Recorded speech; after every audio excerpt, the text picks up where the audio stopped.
ప్రతిఘటన టీవీకి స్వాగతం. క్షణక్షణం మీకోసం. ఆంధ్రప్రదేశ్ కూటమి సర్కార్ కీలక నిర్ణయం తీసుకుంది. ఉపాధ్యాయుల బదిలీలకు సంబంధించిన ప్రక్రియపై ఫోకస్ పెట్టింది. రాష్ట్రంలో బదిలీల చట్టం ప్రకారం మొదటిసారి ఈ ప్రాసెస్ నిర్వహించనున్నారు.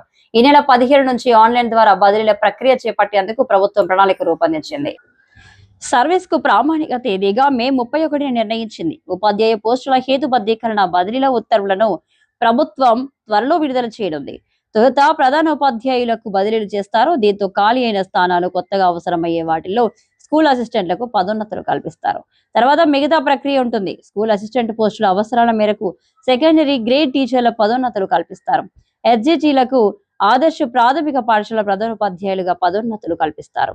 కొంతమంది సబ్జెక్ట్ టీచర్లకు ఆదర్శ పాఠశాల హెచ్ఎంలుగా అవకాశం ఇవ్వనున్నారు. బదిలీల చట్టంను సవాల్ చేస్తూ కొంతమంది అంధ ఉపాధ్యాయులు హైకోర్టును ఆశ్రయించిన విషయం తెలిసిందే. కోర్టు స్టేటస్ కో విధించింది. దీంతో ఆ పోస్టులను మినహాయించి బదిలీల ప్రక్రియ చేపట్టాలని విద్యాశాఖ భావిస్తుంది. అయితే ఐచ్ఛికాలు పెట్టుకునేందుకు మాత్రం వారికి అవకాశం కల్పించనున్నట్లు సమాచారం.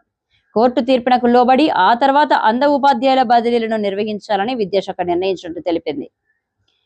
మరోవైపు విడాకులు తీసుకున్న వారికి బదిలీలో ప్రాధాన్య పాయింట్లు ఇవ్వలేదని మరికొందరు న్యాయస్థానాన్ని ఆశ్రయించారు. దీనిపై ఇంతవరకు ఎలాంటి ఆదేశాలు రాలేదు. ఉమ్మడి జిల్లాల వారీగా ఉపాధ్యాయుల సీనియారిటీ జాబితాను విద్యాశాఖ సిద్ధం చేసింది. గత ప్రభుత్వంలో తీసుకొచ్చిన జీవో 117కు ప్రత్యామ్నాయంగా ఇప్పటికే పోస్టుల హేతుబద్ధీకరణ ప్రక్రియ పూర్తి చేశారు. బదిలీలను ఆన్లైన్ లోనే నిర్వహిస్తారు. మే 31 నాటికి 8 ఏళ్ల సర్వీస్ పూర్తి చేసుకున్న ఉపాధ్యాయులు, 5 ఏళ్ల సర్వీస్ పూర్తయిన హెచ్ఎంలకు తప్పనిసరిగా బదిలీ ఉంటుంది. 2 ఏళ్ల సర్వీసు పూర్తి చేసుకున్న వారు దరఖాస్తు చేసుకోవచ్చు.